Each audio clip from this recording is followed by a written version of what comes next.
the greater the pain you experience or perceive, the greater the pleasure you require to mitigate the pain. If you're not deliberate and intentional with how you want to show up as a man in the world, as a father, as a husband, as all the different identities you hold, then you will be dictated to by your reactive internal patterns that are unchecked and unconscious. Yeah. You've got to take action that redefines you if you don't like who you're being. Let's go.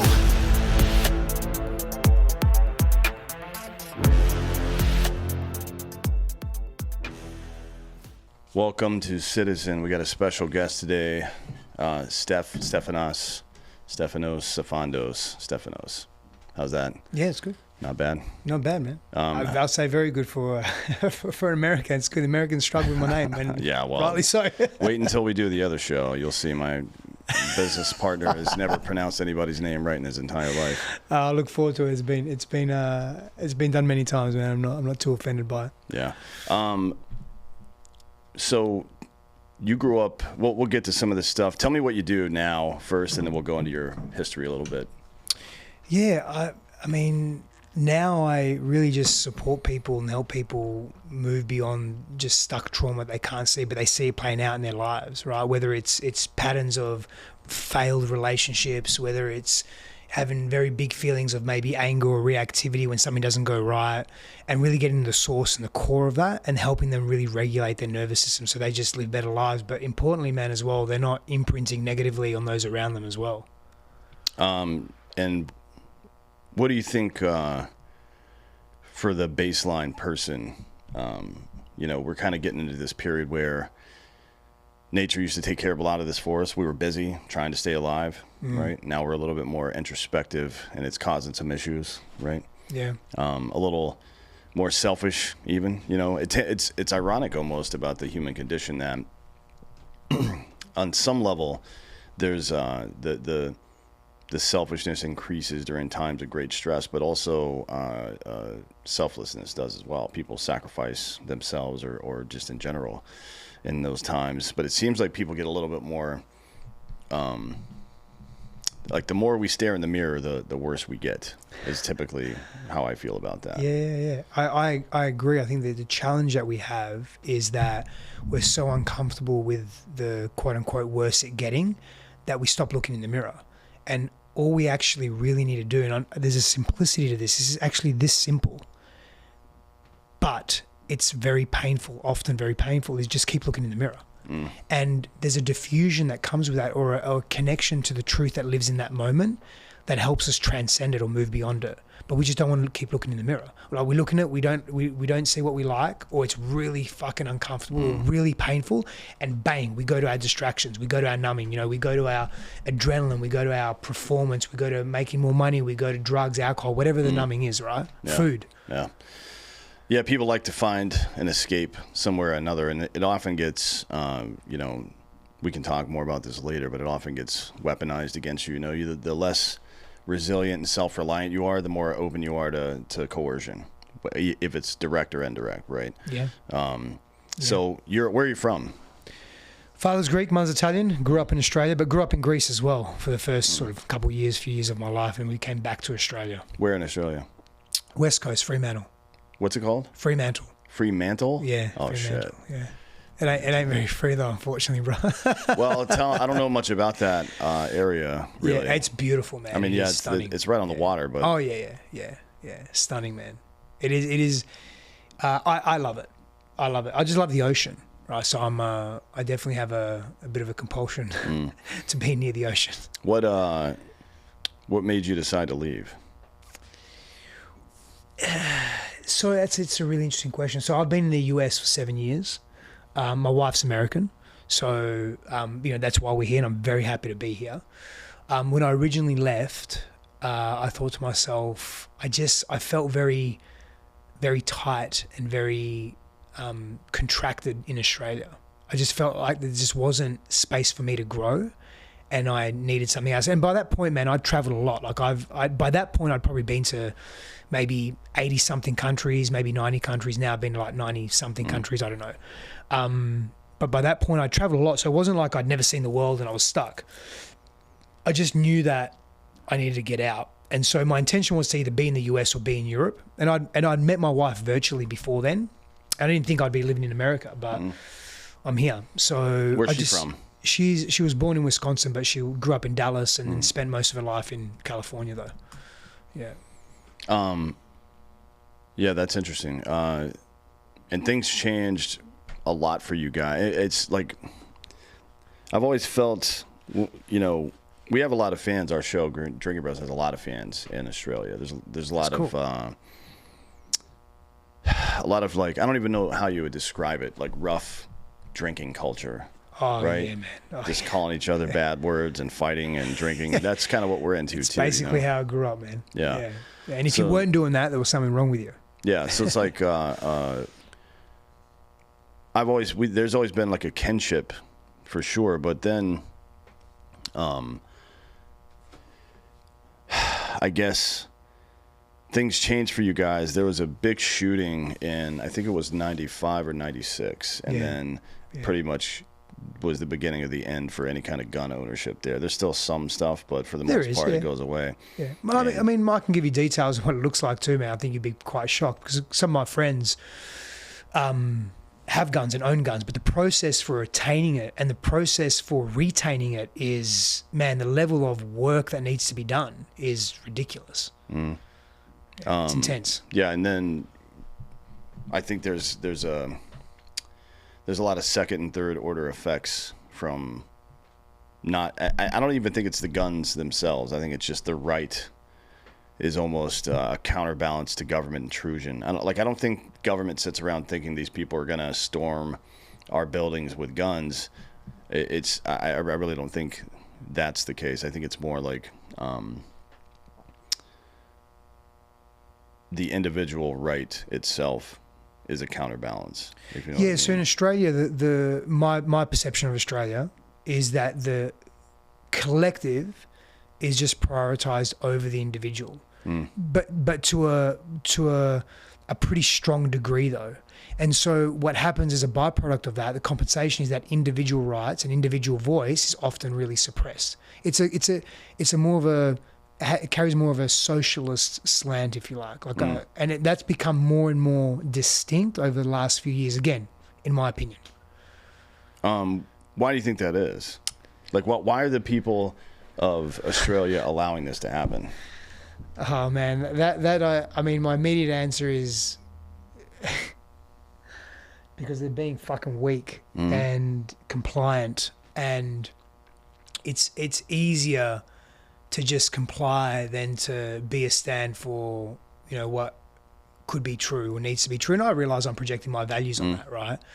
I think the world really shat itself with COVID and contracted and got into a really strong fear state. And I also think that governments and leadership and organizations that wanted more control found it a great reason to apply more control and just put fear in the lives of everyone. Like I'll give you an example, man. Previously in Australia, just recently, we'll call it the Republican Party, right? The equivalent of the Republican Party wanted to instill more nuclear energy, right, into Australia and start actually building energy resources from that perspective. And the next day, the equivalent of the Democratic Party started putting out campaigns, media campaigns, on, you know, the three-eyed fish from Simpsons. Yeah. Shit like that. Like that. There's that level of immaturity, man. Instead of actually having a real discussion about how can this serve this country. Yeah. Right? Yeah. We're just going to do media propaganda and just fight against each other to survive. It's weird to me, the people that, regardless of what your personal or political background is, I guess, just the general premise that government can do things well is insane to me. Well, like, where's the evidence of that? I don't know, man. I just the evidence that government can do things well, you know, defined by maybe productivity, efficiency, and effectiveness. I don't know where I've seen that. I really don't. And any time it is, you'll see that they're in partnership with privatized industry at some level. Now, I'm not saying privatized industry is the solution to everything. However, there is a level of effectiveness and efficiency that, well, government knows this. This is why they privatize certain sectors, right? But government overreach and government control. And again, I've got contrast. Like I've got space of growing up in Australia and then distance from being in Australia and growing and being here in Texas for so many years and seeing the vast difference in how government operates. It's shocked my system, man. Big time. Yeah.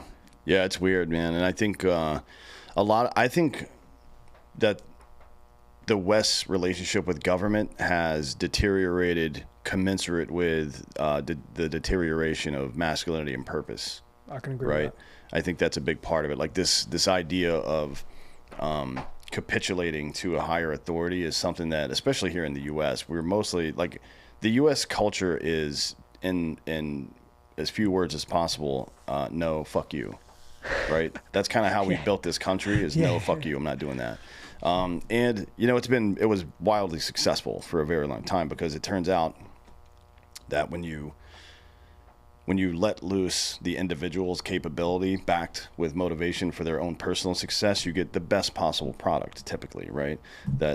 It's not about specifically about capitalism or any of that. Like you can get into the economic theories and all that shit, but mostly it's just about when everybody is working to make the best possible thing, you're going to get the best possible thing, right? And it also is true that there might be 10 versions of the best possible thing depending on what you're looking for specifically.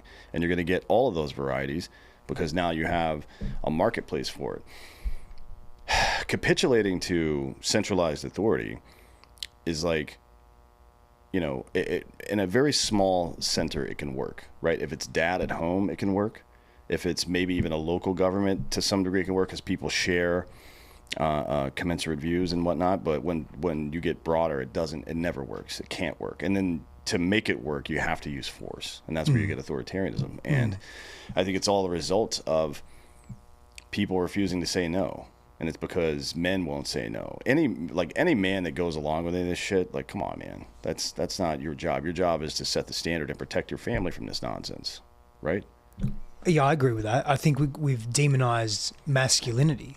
Like we've demonized not only the role of man, but what healthy masculinity actually is a stand for. I think there are a number of different reasons for that have happened sort of almost like a slow progression over time. And possibly the last maybe 25 years, that's intensified. Maybe like 10 years, 15 years, that's intensified. And then what you've got is, what I see is a retraction from men saying, well, fuck it. I'm not going to partake in that because all that's going to happen is I'm just going to receive a ton of judgment, a ton of criticism. I'm going to be ostracized. Yeah. That's not what I want. I'm just going to go run my own race and disappear from the world, which again, you know, like that's part of the masculine psyche is also disappearing from the world, right? Like that's I don't want to say it's healthy and unhealthy, whatever, but it's a normal part of our psyche for a man to say, you know what? I'm retreating from this shit. I'm going to go back, be in the wilderness. Yeah. And there's somewhat of that happening. Yeah, but it's not hanoning in the way that it's meant to, right? Correct. We have this group of dudes. They call themselves Sigma males. I'm sure you run into them, the manosphere crowd. Maybe in the political sense, they would maybe say black-pilled. Yeah. But that's stupid. By the way, a Sigma male is the man in the arena. It's not a guy who retreats from life because he's upset how people think about him. Correct. He stands up in front of everybody with both fingers in the air. It's like, this is what I believe. You know what I mean? And I tell people this all the time, both from a character building standpoint and from a continued character establishment standpoint, to say out loud what you fucking believe and stand by that shit. Be a stand. You know what I mean? Be a stand for your truth. Yeah. So it's like, even if you're trying to get somewhere, this is how we do it. It's like, if you're fat and you want to get in shape, then you do the things that an in shape person does. If you are a miserable cunt and you want to be a happy person, you do the things that a happy person does. I say cunt like an American. I know you guys have it a different way over Let me tell you this, I said it a lot better than you. Yeah. I'm sure there's many things you do well, but when we say the word cunt, we just say it just differently. You enunciate every syllable in that, even though it's only one, right? Yeah, but only in that word. Every everything else, other word we suck, man. Australian accent is shocking. Yeah, it's crazy. But it's like, if you want to be something, You do the things that something requires. That's how it works, right? Yeah, you got to be educated, then you do the things that an you educated embody the person thing does. that you're saying. Yeah, so it's like you can do this in every facet of your life. It isn't just about diet and exercise. It's not just about learning something. It's also about your personal character. And what you'll find, in my opinion, my experience as well, is that the more often you do the wrong thing, the easier it gets. But the more often you do the right thing, the easier it gets as well, right? Repetition matters. In Exposure. Human beings. Yeah. So it's like you can't. This idea that, and a lot of it is rooted in. Well, personally, I think the hardware issue is low testosterone. Our hormones have been fucked up over the last 25 years. But the social version of it is, and these are valid concerns, by the way. The attack on masculinity, the hardware issue with the hormone stuff, the political shit surrounding, like, oh, fuck the patriarchy. It's like, okay, do you like all the shit we built? How about you shut the fuck up, right? All that stuff is being used as an excuse to retreat. And that's not what a man does. A man doesn't retreat, you know. It's the man in the arena stands up and says what he believes in. So these guys telling, because some girl hurt their feelings one time, or something mean happened on the news about men, to not go out and build shit and appreciate your wife and shit like that, that's stupid. Like, you're going to be a terrible and miserable person if you behave that way. Because essentially you're hiding from yourself. Yeah. And so that, to me, that man it's very evident that he's in low self-worth. And he's using all the excuses of everything that's happening outside of him to not be in his courage that he has potential to touch and actually act on. Like you said, the more you do something, the more exposure you have towards something, the more proficient you get at it, right? So if you practice being courageous, being in your truth, caring less what other people think and just being a stand for you, but you've got to tidy up your self-worth to be able to get there, then you naturally will just be a more embodied man. Yeah. I mean, that's how we're designed to do this biologically. This is the problem that people are having right now. This churched up nihilism, which is really what it is. It's just nihilism. Oh, I like how you said that. Yeah. It's being used to combat attacks on masculinity, but it is itself an attack on masculinity. That's very stupid, to be honest, right? So your better nature as a man is to take these things, this aggression and power and awareness and all the stuff you have, and turn it into protection and provision for other people, the people around you first, and then expanding to your community and then to all mankind. And that's one of the truths of life, in my opinion, is that every meaningful thing you do will be in the service of other people, especially as a man. Yeah. Like, that's what you're here to do. Yeah, I was literally about to say that. Like, as men, and I look at this from an evolutionary standpoint, the vital role we played, we all play vital roles, of course, but the vital role that man played in his community or his tribe or his clan of a couple or a few people was, how effective can he be at the things that he's really good at? Because that ensures the survival and the possible thriving of every single person there. And when he's able to do that to the best of his ability, and all a man actually really wants, not all, but so much of what a man wants to do is actually be of service. Be of service to the people that he loves and cares about. And there is a deep instinctual need for us as men to actually look after those that we love and care about, and to also be recognized for that. Like, and I'm not saying like this deep unhealthy attachment to validation, but to know and feel that our children, our wife, our friends, they see us, like they get us, and that inspires us to do more of that good. But if we hide from the world, well, we're never going to get in that place. Ever. Part of that is getting over your own bullshit too, I guess, and realizing that the reason that you do these things, the reason that you become strong and capable, is not for yourself. Otherwise, we would be living in individual caves still and not building giant cities. It wouldn't be relational beings. We're relational beings for a reason. Yeah. I mean, the chicken or the egg, doesn't matter which came first, but that is the reality that we live in now. And denying that is only going to make you miserable, right? So I think recognizing that the reason that you better yourself is to serve other people is a really good first step for folks. But you've got to clear some hurdles for a lot of people right now, because we haven't done, again, we're in the early stages, generationally speaking, of enough comfort to even recognize these issues. Usually it would be like, a gnat flying around, and you just kind of shoo it away and get back to trying to stay alive. Right now, it's like front and center all the time because we live a life of relative comfort. But there are these. I think Candace used the phrase core trauma or something like that happened with people, and it's something that was misaligned usually in your childhood, that it's affected the way that you see the world now. Yeah, and right? see yourself. Yeah, and more importantly, yes, how you see yourself, and you've got to deal with that issue. And it's not the same for everybody. It doesn't happen at the same point, but there is a lot of commonality in it. And I think, especially for men, I think, right? Because we have we've got a big dad problem. Even like some of it, the way that it's mostly characterized is that dad's not there, but that's not usually the case. Usually dad is there, it's just not doing what dad is supposed to do. He's I don't want to, I'll just, I'll get a little bit more of my Australian out. He's just good for fuck all. Right? And then that's not, I don't want to say it's his fault, it's his responsibility, but he also, there's this generational pass down of, again, men just running from themselves, right?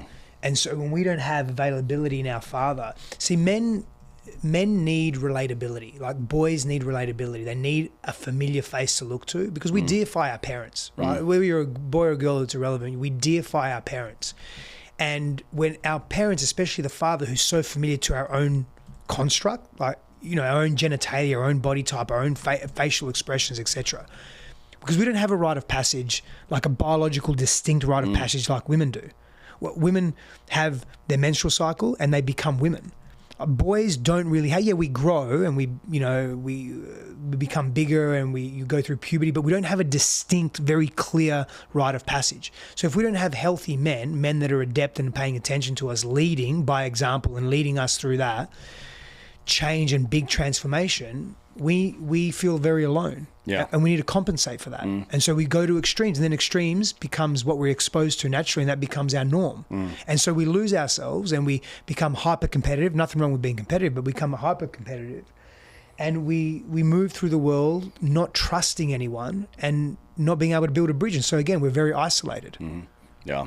Yeah, we're not meant to be, No, we're not. No, we're meant to have other men with us that are making us better and sharpening us. Yeah, well, it used to be, men would spend as much time with their male friends as they did with their family, right? Yeah. Because you worked with them in a fucking field somewhere or something, or you were a cowboy and you hunted, whatever it was, right? Yeah. Like it was a built-in feature, I guess. And now, once we got a little bit more comfortable, the first few generations of men increasingly ran away from masculinity because it wasn't natural to have to do it intentionally. It was an intrinsic part of our existence before that. So you didn't have to think about it; it just happened. And then once we reached a stage where some intentionality was required, we're like, oh, what the fuck? We don't know what to do. Because it's effort, and people are lazy in the world that we live in today. But I think ignorant as well. Like people didn't know, shit, I'm supposed to do that. Like it's like, the way that I phrase it, this is a military term, but leaders eat last, right? If you're the leader of whatever size the organization is, everybody else gets taken care of before you do, right? Whether it's the end of a work day or whether you just got out of a gunfight or whatever it is, you go check on your men first, and then you get back to yourself and see what you need to attend to. And again, with these hierarchical, like paramilitary structures that we've had in almost every male-dominated job forever until recently, right? That's been normal. Everybody kind of bought into that. It wasn't something that was really debated. It just kind of happened. I don't think anybody even talked about it. It just kind of happened, right? Now, these men that are running, and I don't think they're intentionally running from masculinity. I think they just don't know what the fuck they're doing, to be honest. Some of them maybe, but they haven't taken the time to become intentional again, which is something that we got to do. The more comfortable, like we define ourselves by overcoming struggle, and that's also how we make ourselves better and more useful. And if all of that is the case, then how are you ever going to feel gratified with your life if you don't do those things intentionally? You're going to have to go find it, right? So we used to sleep outside because that's how it was. Now we do it for fun. Right? It's crazy. We used to hunt for food. Now we do it as recreation for the most part, this is true also of our personal social lives. The things that used to happen naturally now have to become intentional. Otherwise, we are going to fall apart as human beings. Yeah, I think it's the place that we find ourselves in. We're a product of technological growth, of rapid growth, of the industrial revolution, evolution, if you like. And if we're not intentional with the things that make us more of ourselves, we're going to become what we're not and what we don't want to be. And that may, at some level, sound redundant, but it seems to be appearing very true in the world that we live in, including, the biological truth of men's hormonal profile changing, as you mentioned earlier. Like, it sort of is what it is. We can sit here and complain about it, or we can take action and do something about it, right? Like, and we've got to be intentional with that. It means we've got to pay attention to the areas of our lives that appear to be in deficit. Yeah. And I think this is, the easiest way to define this, or to give an example of this, is just diet and exercise. We used to have to chase our food, and then we ate mostly meat and fat, protein and fat, right? Now we eat a bunch of other different shit. So life has changed. You got to be more intentional about that. But it's the same, right? You just got to do this now. And then for a lot of people, right, especially our generation and the ones that follow, because the boomer generation didn't do a great job of this, you're going to not only have to live that life, you're going to have to figure out how to do it, right? So you're learning a skill at this point. You're learning a skill for how to be a human being for the first time maybe ever in human history, because everybody else just did it because they had to, you know what I mean? And there's a lot of stuff that, like, I come from an abusive childhood. I think you had a rough childhood as well. Likewise, yeah. But not everybody did. But I think the effects are the same, right? Having, like, everything a young boy learns about how to be a man, how to treat women, his role in society and all this stuff, he learns mostly from how dad treats mom, right? Yeah. That's the biggest example that he'll ever see. So if you grew up without a father at home, or even with a father at home, and even if he was masculine, but he wasn't doing these things that we're talking about now intentionally, and you didn't see them as an example, because we hear stuff as children, but we see and believe. We absorb right? everything, man, through osmosis, everything. But the stuff that we see happen is what we really believe, right? That becomes the core identity. So if you don't see that masculinity being used to serve the purpose that it's meant to, which is to say, to provide and protect, then you're going to have, even if you had a stable childhood with a good dad, nice dad, he just didn't do this thing, right? Then you're going to have a warped view of what it means to be a man. And it's not no shade on your dad. He was doing what he thought he needed to do, whatever. Sure. You can't unring the bell right there, so there's no point in even talking about that. So Freud would have you whine about that in therapy for the next 40 years, yes. Right? I'm more of an Adlerian guy. We'll get into that in a second. But once you know that, you can attend to the behavior problems in your own life. Now that you're aware of this happening, because a lot of people are like, oh, I had a good childhood. Why am I struggling? Well, having a good childhood is good. That's better than not, for sure. But if you didn't get that stuff, right, those core lessons about masculinity that were kind of one that a lot of the programming you were watching was making fun of it or degrading it, right? And then you didn't see dad taking an active role or not promoting it, right? Like, or not advocating for it. Yeah. Yeah. Then you're going to feel some kind of way about that, for sure, right? And you said, again, we were talking before, you said you had a bit of a difficult upbringing. How did that inform you moving forward? Like, at what point in your adult life did you realize, oh, that shit fucked me up, I got to deal with this? Late teens. Yeah. That's early. That's earlier than most people. Yeah, man. It was early. And I look back now, yes, I had awareness around it and I really realized that. And I didn't take the action that I could have back then. Again, I don't want to make excuses for myself, but I was young. It was easier to, chase and pursue women and the big world that's out there than actually deal with my shit. I didn't deal with it until, I touched it every now and then throughout my 20s, but I really didn't deal with it until I was 30, 31. So more than a decade ago. And I see how my father treated my mother. And there was violence between them. There was violence from my mother and father towards myself and my brother, physical violence. There was always uncertainty. Well, maybe not always, I shouldn't say that, but often uncertainty and volatility. And it shot my nervous system.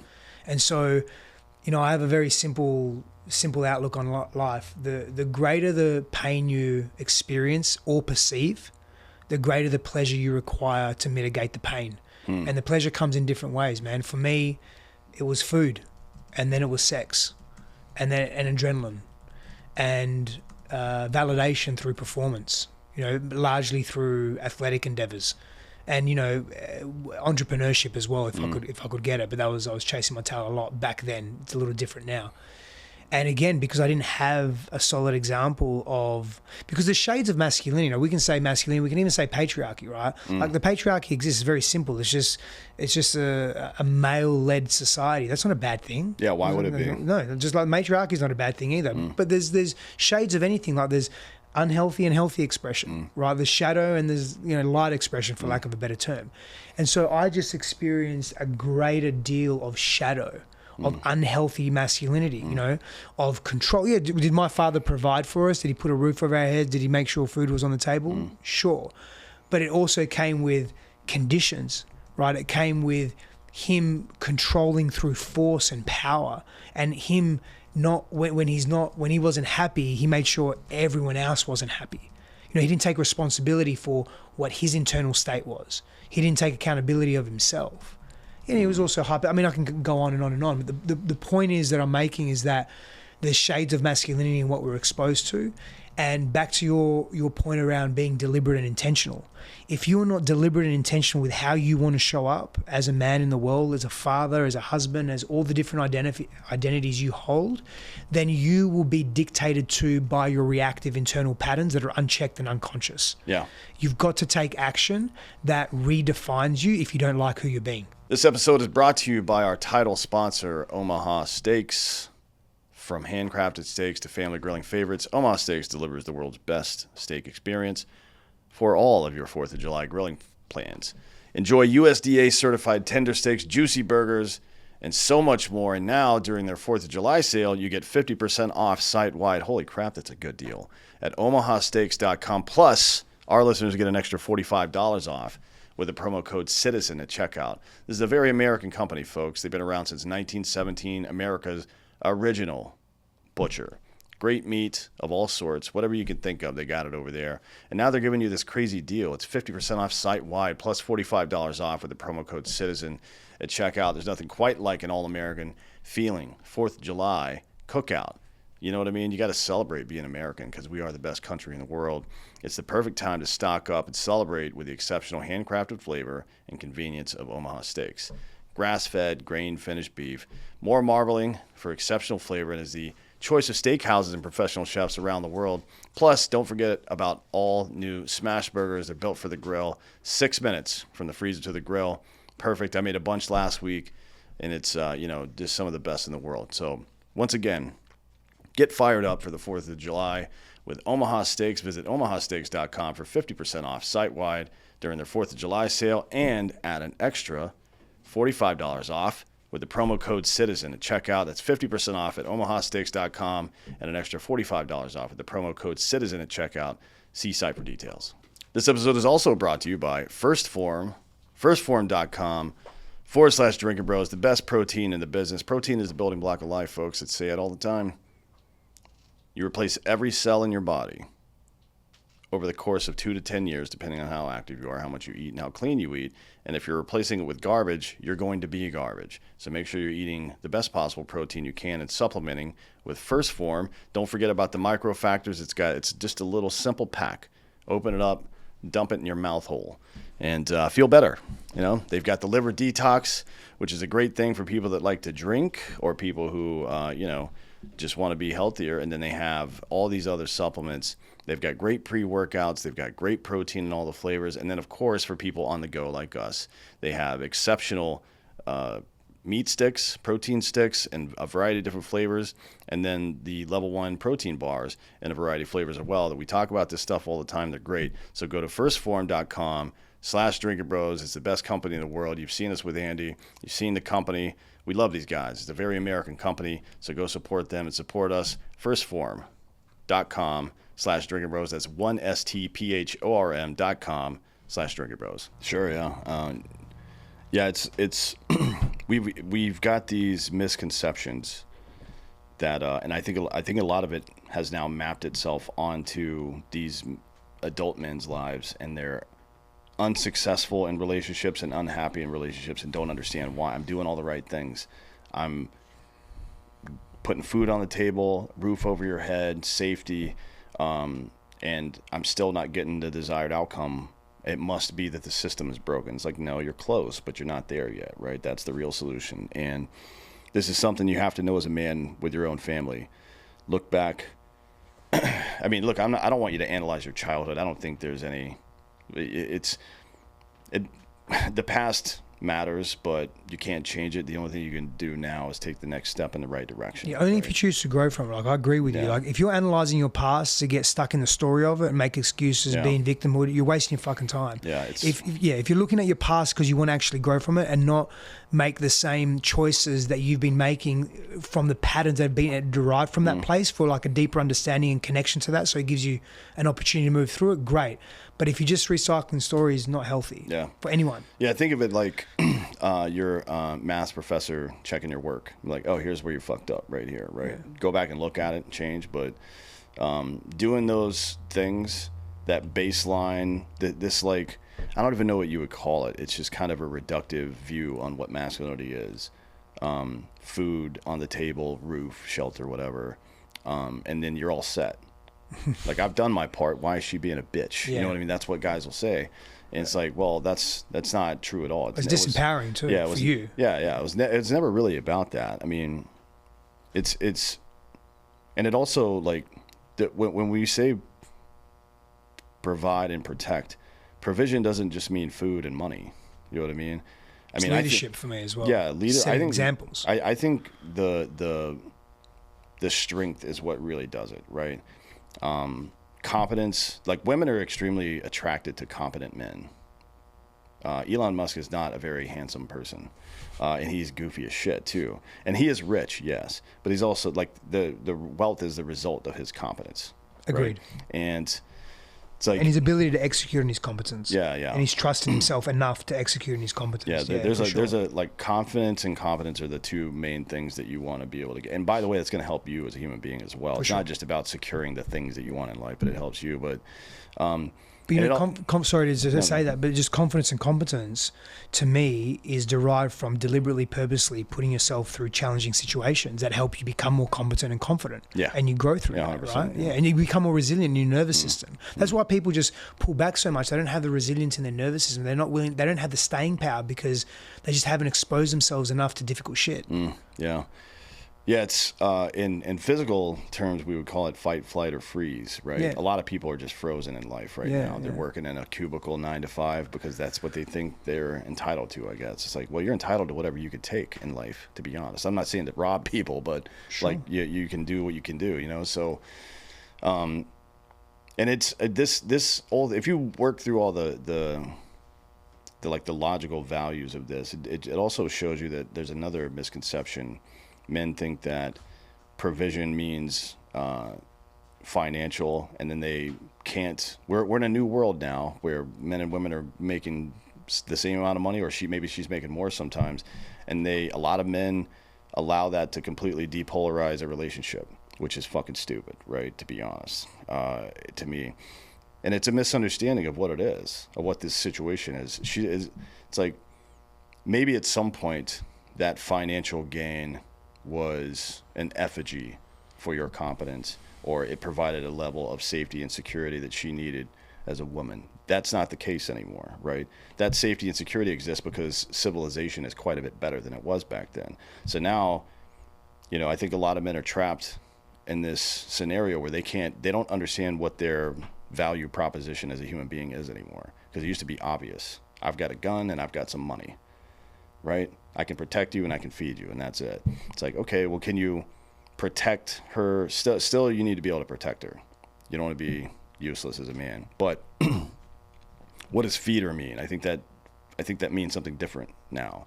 I don't think it means just financial provision. I think it means, like, what's going on in what new challenges is she dealing with now in this modern world that you can solve? Because that's your job, is to solve that problem for her, right? And, you know, I think it's we've made so many mistakes in the way that we've developed modern culture, right? And some of it was external infiltration, like intentional information operations and stuff like that. And some of it, to your point from before, is just lazy. Like, people are like, oh, I can finally take a break. I'm like, no. What are you talking about? This is life. You don't get to take a break in life. You know what I mean? Maybe for a couple of days or minutes, but not for fucking years. Yeah, Candace and I were talking about that core trauma stuff earlier, and she asked me what mine was, and I never really thought about it before, but I guess it was anger towards my dad. You know, he was abusive, and I'm a big believer in Adlerian psychology now. I didn't really know much about it back then, but one of the primary tenets is positive reframing, right? Like this, and you can, it's exercised in a number of different ways. One way is, I guess, how you process the things that are happening in your life. That's probably the most common one. Is it a failure, or did you learn a lesson, right? Did I grow here, or is it woe is me or whatever? That's a good example. Another example is the principle of charity, which is where you take people at their best possible meaning or intention, right?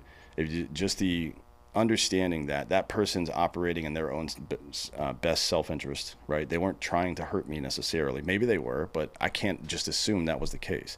Maybe they were acting in good faith and made a mistake.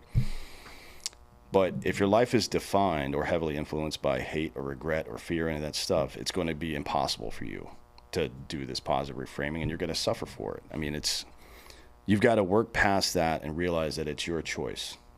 I like this kind of, it's kind of a trope or a meme now, but it's like, did you have a bad day, or did you have 5 minutes and you let it ruin the rest of your day? Which one of those two things happened? Because at some point you made a choice to allow that to happen. Agreed. Yeah. And you've got to work past that and realize it. And in Adlerian terms, he would say that that's your work. Like, I can't control what other people do. My work is to process things in a way that's healthiest for me. Agreed. Right? So it's very self-empowering as well. So if you believe that you're a human being with agency and the capability to live instead of someone that things happen to, now you can control your life to a much greater degree, right? Yeah, that first principle belief will set the standard for how you choose to move through difficulty. Right. Another key component to that, though, is in order to truly positively reframe our life circumstances, past or present, we need to be able to get into the body. And I'm going to tell you why I think. And I'm not the only one that I think believes this. But essentially, any intense experience we have is registered psychologically, but it's also registered in the amygdala. Yeah, that's right. Yeah. And it's also registered neurologically in our nervous systems. And so we have a somatic tether to that experience. And any time that any time that we experience anything similar to that, or even a shade or an affliction of that, the nervous system arcs up into a protective mode. And so we have to be able to get into the body, feel what was unfelt at the time of that, call it trauma or just intense experience, right? That we didn't have an opportunity to feel because we were too deep in survival. Yeah. Move that through us, like literally animate, I'll call it animation, right? Like animate that. And so if, for example, like you wanted to feel angry and empowered and you didn't have a chance and you sort of went into cowardice and just shut down, maybe you need to get big, you need to scream, you need to do whatever you need to do for your nervous system. And then you'll have a greater capacity to genuinely positively reframe that situation and move forward from it. Yeah, you've got to be able to get that shit out of your body. Yeah. So your amygdala will... and this started when we were barely conscious creatures, right? Like fish understand this, and they don't have central nervous systems. Yeah. And it's also generational, right? So you have fears that your ancestors had. Oh yeah. Right? It's encoded This has been shown and demonstrated. Right? Yeah. So your brain is very good at certain things. All the more reason to be intentional. Yeah, right? You have to, right? I mean, it's like your brain is really good at this stuff, and if you let it do its own thing, it's really good at making the pattern, but it's not necessarily good at realizing if it's a real, because your brain is just a complicated machine that determines between threats and benefits. That's really what it is, right? Now we've got the self and all this other stuff, but at its core level, brains that exist out in nature, the like lower brain, reptilian brain, that's what it is. It's also threat benefit, right? And safe, not safe. That's it. Yeah, you gotta get in there for sure and reverse that stuff, because if you, this is what I tell people about anytime anybody, veteran usually, but anybody reaches out to me talking about mental health stuff, I'm like, you need to go get your hormone levels checked first. It's a great start. If your hardware's fucked up, there's nothing I can do for you, right? I'm sorry, it's just the way it is.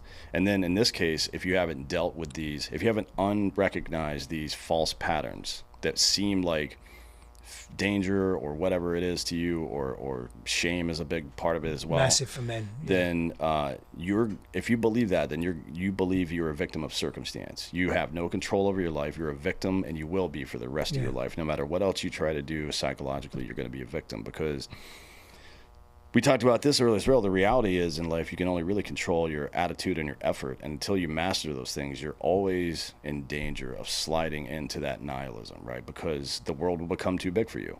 And we retract. It's a big problem for people. Like, the first thing you should master is yourself. It sounds like a platitude, but there's a couple of things in your life.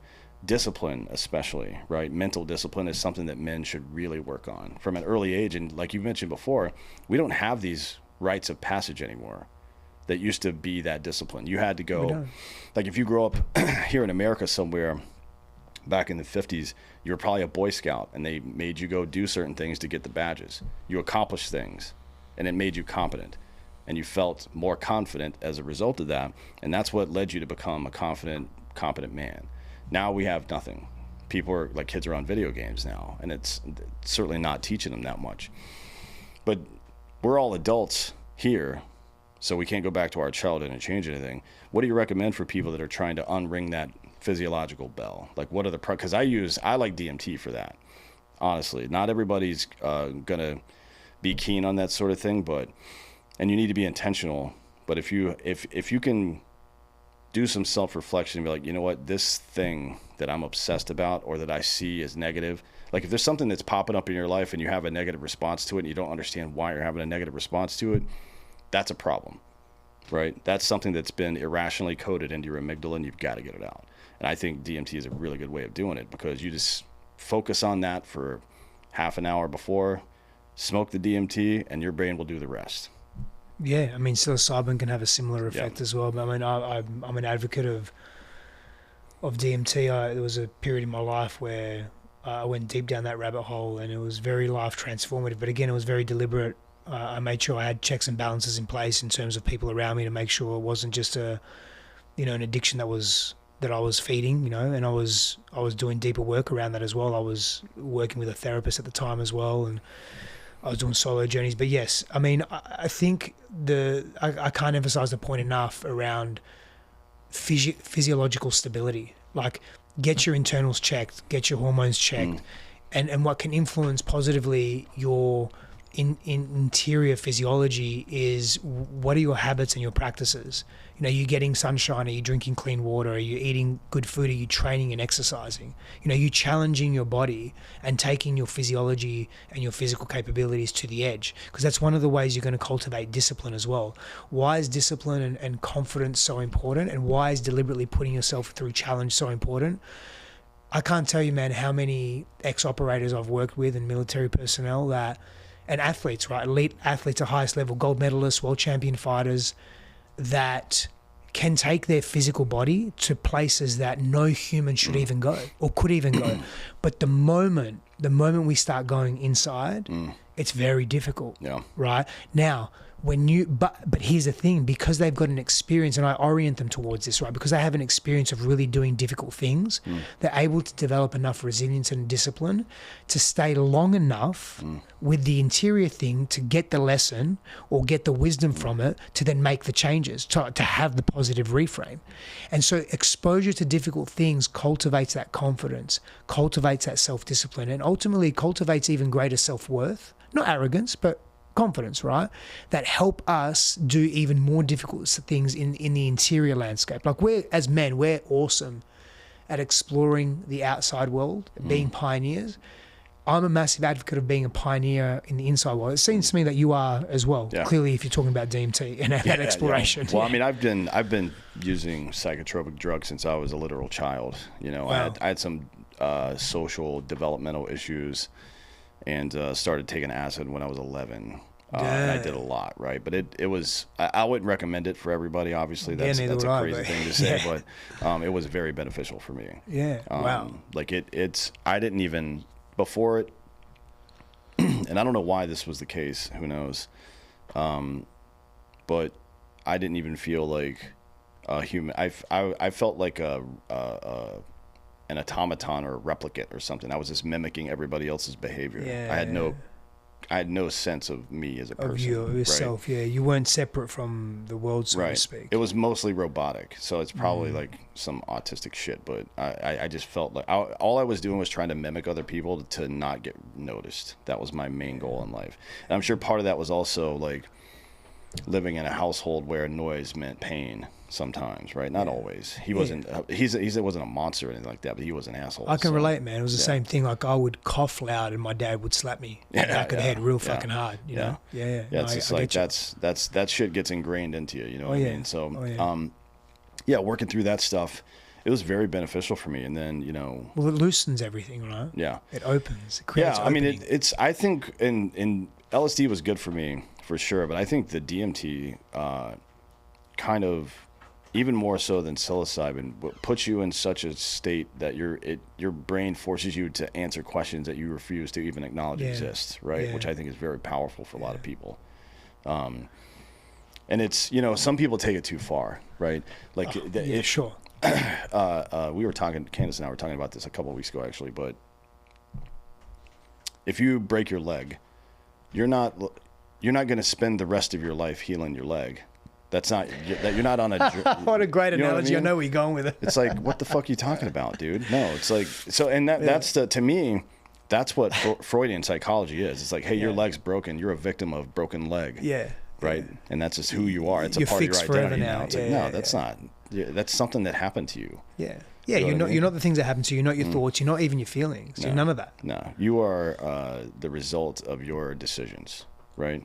And it's not a zero-sum game. You're going to make some bad ones too. That doesn't negate the good stuff that you do necessarily. I think we need to make bad decisions. Yeah, well, as part of the growth journey. You gotta. I mean, it's bad decisions both socially and physically. Yeah. Falling down and getting hurt. Yeah. Like teaches you, I need to get more balance, or I made a mistake, or whatever. The same thing happens in your social life, right? Yeah. And it's it's easy for us to agree. It's easy for us to also categorize like bad and good, and sometimes let's just move away from that for a moment. Not to be immoral or anything like that, but just for a moment, let's move away from bad and good and just call it an experience. And let's just maybe say the terminology I like to use is that desirable or undesirable? Well, if it's undesirable, because the way we frame things matters as well. Because if it's undesirable, then what can I do and who can I be and what needs to happen in order for me to have more desirable experiences? And it's not because I don't like discomfort. It's more like, well, that's repetitively happening. I'm responsible for that. How do I change it? To me, that's deeply embodied and empowering. That's the place that I want to live from. Because if I'm giving my power away to someone else, like if only you spoke to me in this way, then I'd feel better. Then I'm going to lose every time. Every time. There's no, because I'll always find, if I'm addicted to that pattern, I'll always find something that someone says that I don't like, that affects me, and I'm now the victim. Yeah. And who are you helping? You know what I mean? And I think a lot of men have taken on that attitude, whether they know it or not, right? So you can, just because you're not sitting around thinking about how you're a victim all the time doesn't mean you're not behaving that way. Retreating from life is behaving that way. That is like, if I enter this arena, I'm a victim there, so I don't want to be there, so I'm going to stay over here. Yeah. And not only are you suffering for it, but all of civilization is suffering for it. Because we need you to be. Yes, the potential impact that we can make. Like, this is interesting, man, to talk about victim, right? So there's a triangle that you may be familiar with, a drama triangle, like victim, villain, hero, right? And we were speaking about dad earlier as well. We will unconsciously make dad the villain. And these identities are tethered, right? We'll make dad the villain so that we can be the victim, but we need the villain in order to have a hero. So maybe we become our own hero. Maybe mum becomes the hero, and now we start deifying women in unhealthy ways, right? Or we put a lot of pressure on women to be our hero, to be our savior. Hero, savior, same thing. Or we become our own hero, or we start looking to other men to be our heroes, right? Like we look to coaches, mentors, teachers, which is fine, but those projections, they're not sustainable. Because they're rooted in a wound that's unhealed, like that we're unwilling to look at. And we still villainize our dad. So we're never going to get past that because he's always going to be the villain. And then we're stuck in that triangle. Yeah. Yeah, and this is like, it's difficult to even, because there are because there was a limited amount of good representations of this, especially in media, right? And then maybe even in your own household. And then, because we haven't been necessarily made aware of it, it's difficult to tell that you're even in that position, which makes it very how if you don't know something's wrong, how are you going to fix that? That's the ignorance piece. But so I find this, I totally agree with you, right? So this is where having a strong support network and people that keep us accountable can say, hey, you're not seeing the thing. I can see the thing. I'm seeing something. What are you seeing? Yeah. But the other part is, man, what about just being reflective, intentional, and deliberate on our lives and creating a pattern and a habit around that? For example, spend 5-10 minutes every day thinking about what happened in your day to be more open to or exposed to the potential of seeing what you can't see because you have a deliberate practice of reflecting on your life and attempting to make the unconscious conscious. Yeah. Like we've lost that practice, man, because we're so busy or we're so preoccupied or we're so stuck or we're so tired or whatever it is. Like we just don't make the time and create the space for that. Well, what would you like? So set aside a few minutes of your day and do. So my friend, this is something his name's Larry Hagner, and he has this show called The Dad Edge, and it's basically like kind of teaching dads to do this stuff because our dads didn't really teach us to do it right. Yeah. And he's got this 3-question series that he asks his kids every day when they get home from school. One is, tell me about the best part of your day, what brought you joy or made you laugh, because you're from the outset guiding them towards gratitude, right? Yeah. The second one is, tell me about something you failed at or challenged you today, and what did you learn from that? And it kind of, instills a growth mindset and some personal responsibility. And then the third one is to tell me about what you're most excited for tomorrow, and it has them taking those lessons and that gratitude and pushing it into the future, right? So I think that's like this is a really good exercise, and not just for kids, right? Like if you do this for yourself, then at the end of the day, you're gonna be forced to recognize what your blind spots are. Yeah, right? Yeah. If you carry an intention for that, like if you're willing to really look at yourself and look at your shit, and not shy away from your deficits or the ways you could have done better or spoken better to your wife, or maybe, been a little more productive in that hour you had to do the thing that you needed to do, or like really look at yourself and not make it mean anything. Because this is part of the thing, man, like men from an early age generally experience a fair amount of one or all of these: humiliation, rejection, and abandonment. Like, I mean, these are common developmental experiences that we'll have under trauma, but particularly I should say humiliation and rejection, right? And because of that, and our nervous system is so tethered to not want to experience that again, and oriented towards not wanting to experience that again, what happens is it makes it difficult to have a really honest look at ourselves because we feel the shame that's attached to the humiliation and rejection of not doing something right, of getting it wrong. Yeah. That's so. If you ask a man what he's most afraid of from women, it's shame, humiliation, public humiliation specifically. Yeah, for sure. If you ask a woman what she's most afraid of, it's being murdered, obviously, right? Which should, that's obvious, actually. But yeah, I think I would recommend people start from the outcome, especially if you're in a position where you're getting negative outcomes. Start from the outcome I wanted was this, and it didn't happen. Yeah. Why? Yeah, Why and then I'd go, perfect. And then I'd go to patterns. Like, is that outcome connected to an outcome that I'm constantly not getting? Right. Patterns are really, really important in our lives. Yeah, like if you're a person and your personal relationships are always ending in some form of abuse, physical or psychological, what exactly are you doing? Like, what's your mindset that you're choosing that situation? Because that's what's happening. You're choosing a common that denominator, right? Yeah. And we have a tendency to look at external tormentors first. That's Freudian psychology, right? Villain. Yep. And the reality is, if we don't solve for our own behavior first, we can't possibly know if that, because sometimes it is an external tormentor, but you can't possibly know that to be the case unless you solve for the self first. You have to correct your own behavior first.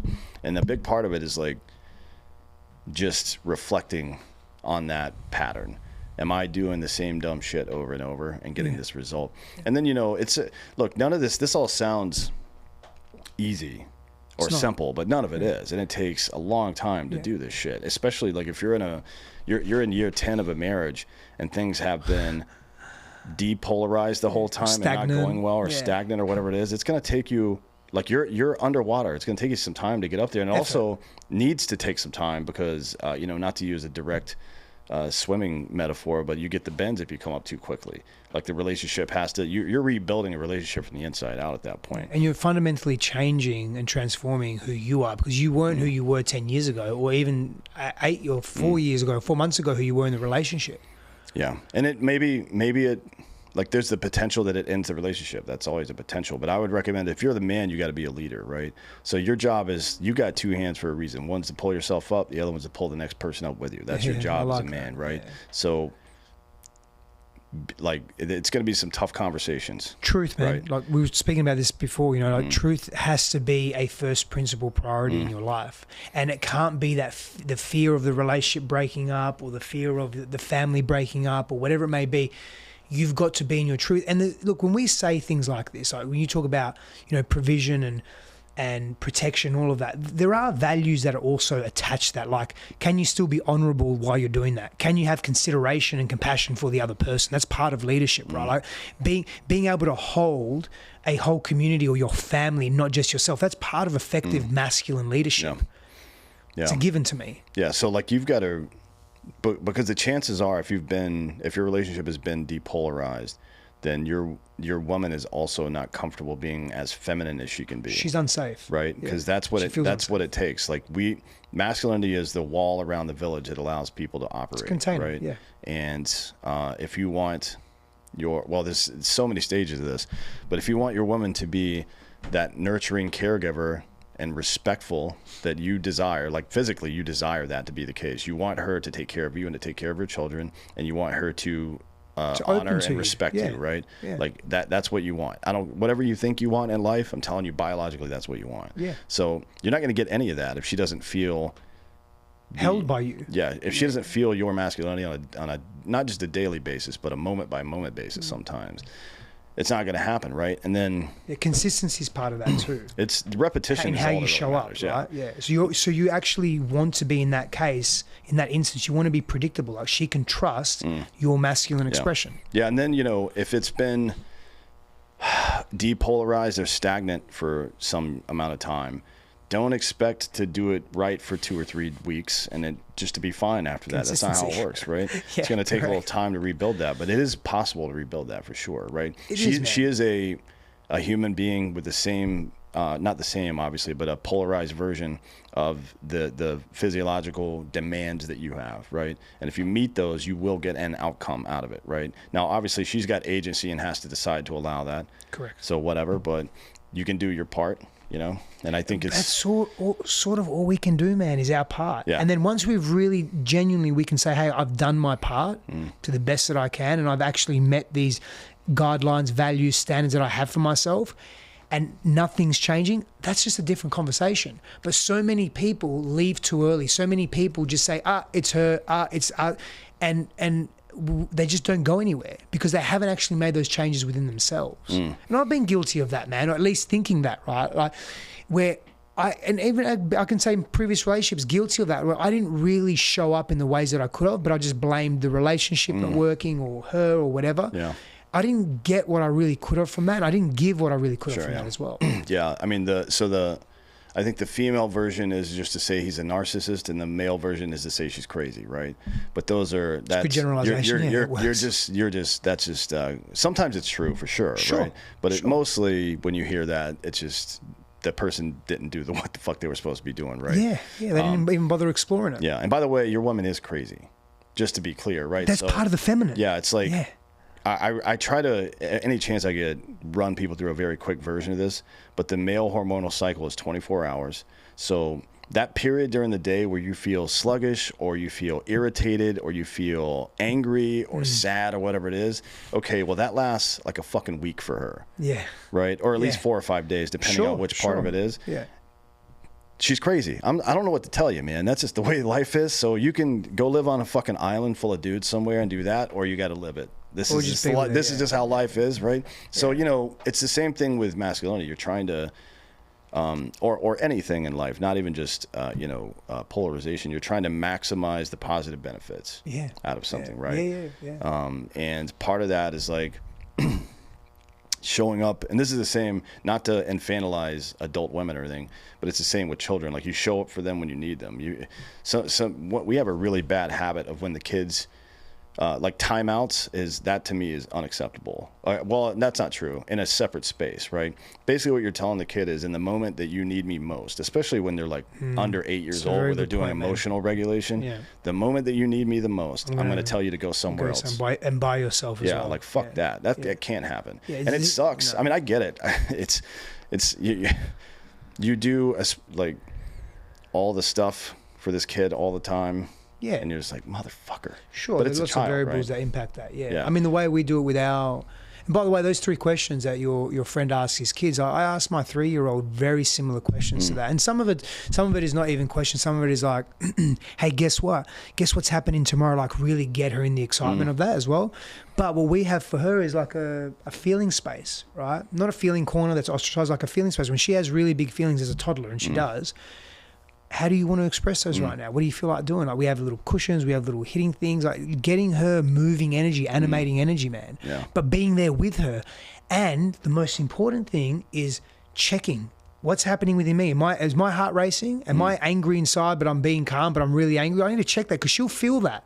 She'll feel that in her own nervous system. So, you know, our kids are a great mirror for us to do better as well. Yeah. Right? Yeah, I mean, it's, you know... It's definitely an opportunity.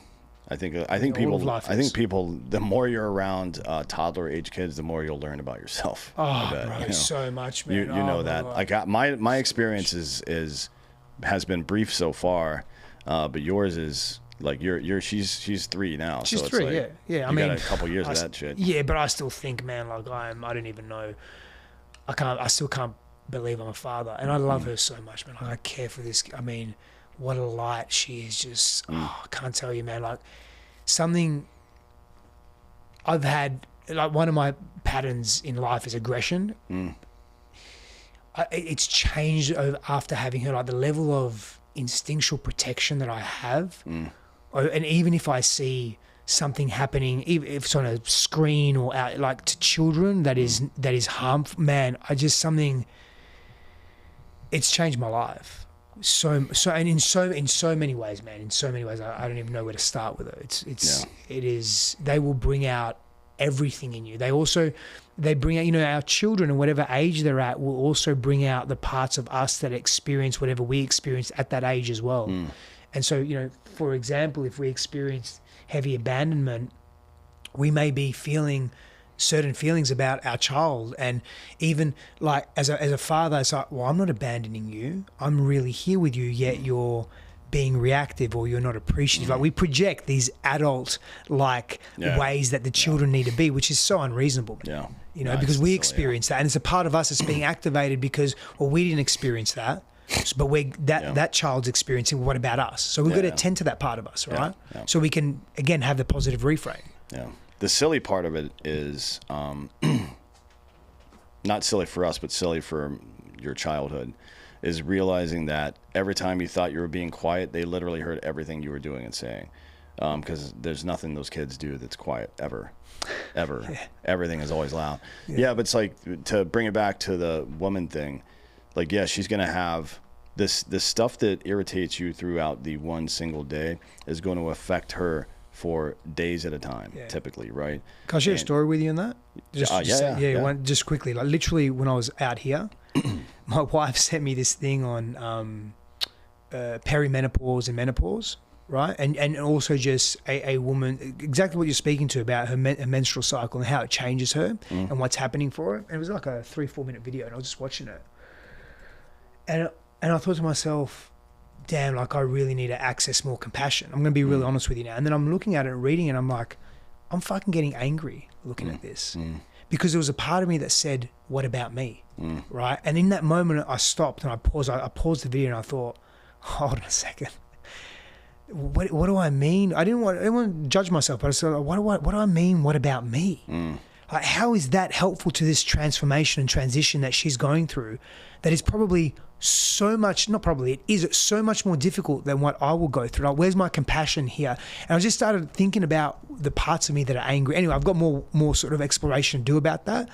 But this is tied to what you said earlier around, just holding all of her. Just hold her. Like, be resilient enough to hold her and not make it mean anything and not take it personally.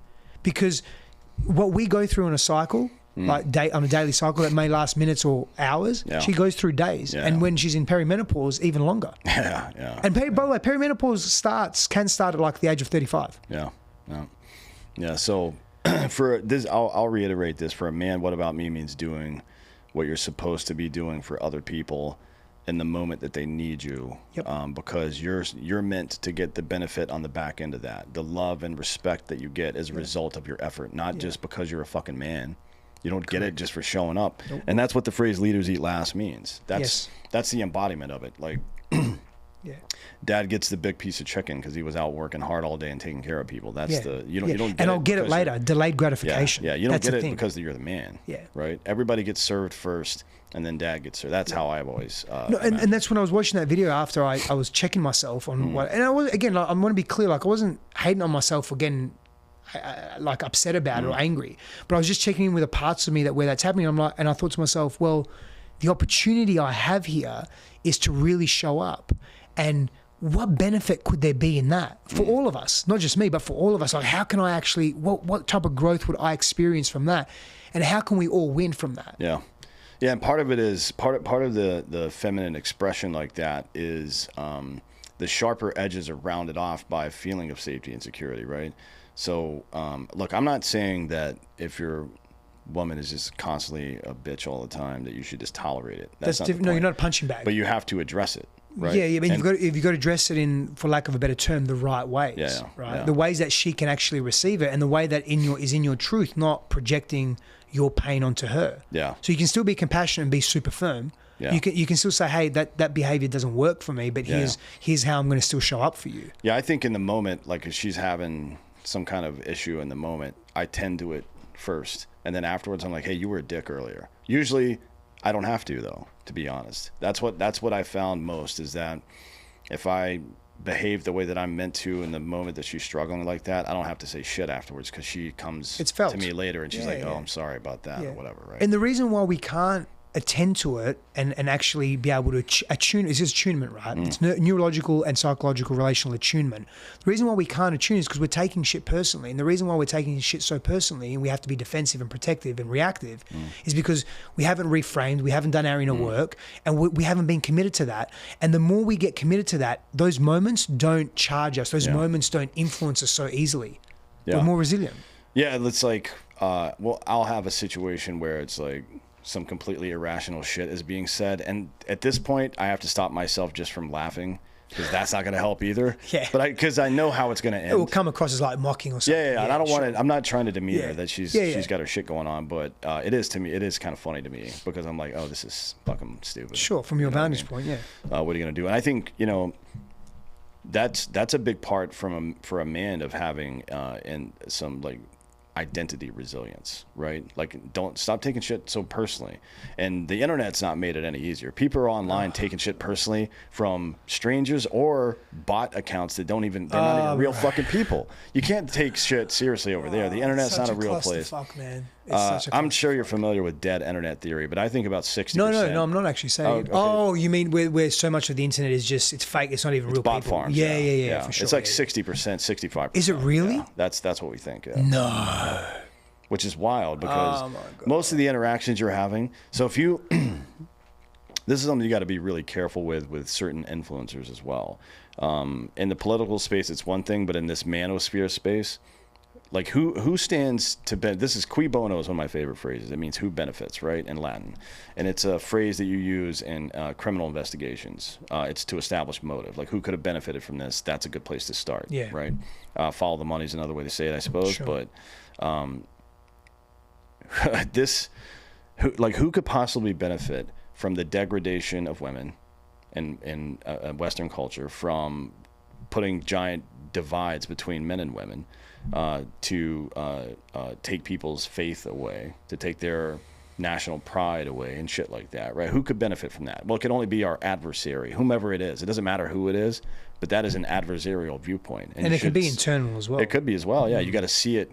Like if somebody's, this is another one of my favorite phrases, if somebody's trying to divide you, they're trying to conquer you. That's where the phrase comes from, right? There's only one reason to do that. And it's people just don't do it. Yeah, it's control. So if you see, and it can be tough to see sometimes. I think on the internet it's actually pretty easy. Once you see it and you start seeing the pattern, you're like, oh, these people are fucking fake. But in your personal life as well. Influencers and people of influence on the internet? It's full of them. Yeah. I think it's fake cunts everywhere. It's very easy to see who's everywhere. Real and who's not. Totally so disembodied. And I'm just going to own this. Like I feel my judgment around that. Like I know I'm being judgy when I say that. Like I'll fucking own that. Like I'm not taking a high ground. Man, there are times in my life where I'm disembodied as well, right? Where I'm wearing a mask and so forth.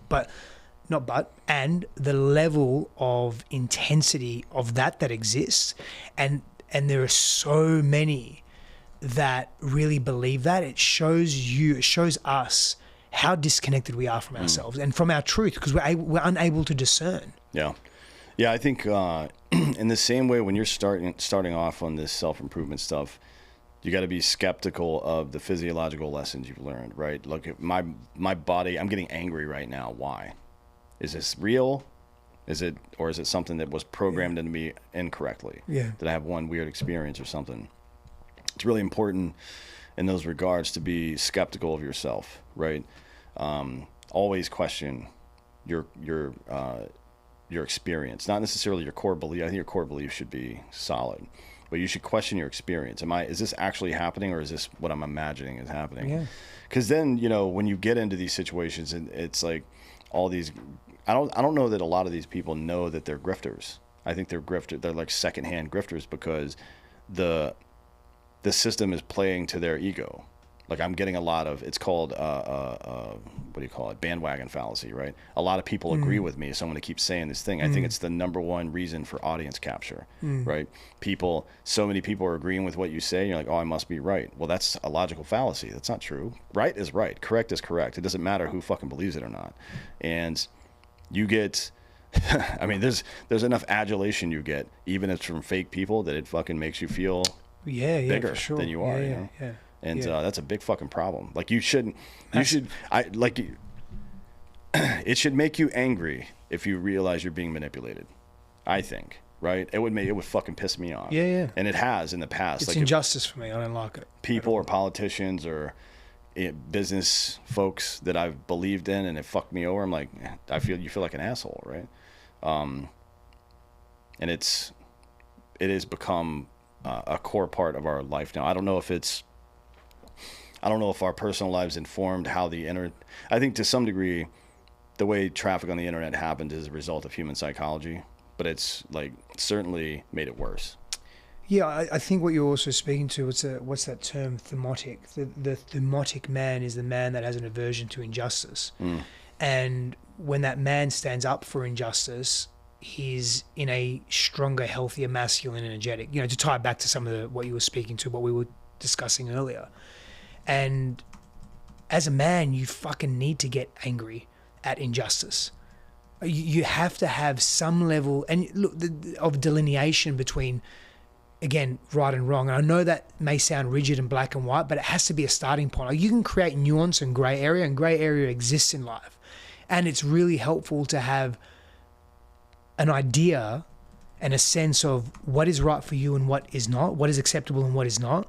And that becomes a landing ground. But in the world we live in, we overemphasize the grey because we don't want to offend people.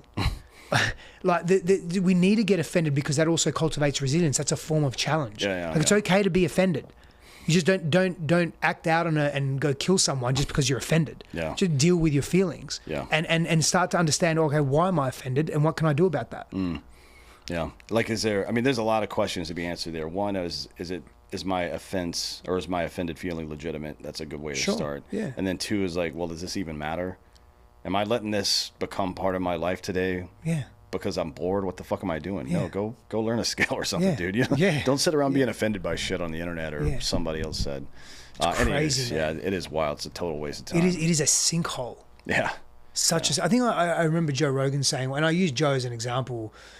I think he said, I never look at my comments. I don't get caught in that trap. I don't. And yeah, because I use him as an example because he is someone that receives a lot of attention, right? And I totally agree with that statement. You just can't. You can't go down those rabbit holes. They will fuck you. Yeah, and it's even if it doesn't, it's a fucking waste of time. Yeah, right. It's empty, empty. Anyways, we got to get out. We're gonna go do another show here. My back's tight. Yeah. We're gonna do another show. Tell everybody where they can find you. Yeah, all yeah, your work and stuff. of course, man. Thank you. I appreciate that. Social media at Stefanos Sifandos. My book is being released February 3rd. You can get on the wait list now, stefanossifandos.com/waitlist. And then you want to work with me in a one-on-one capacity because that's the chunk of what I do, and I've been doing that for 25 years. Coachwithsteph.com. Great. Well, thanks for coming today, man. I appreciate it. I appreciate the conversation. Yeah, man. Likewise. anytime. We'll do it again soon. Yeah, And great. thank you all for listening. It's been sitting in.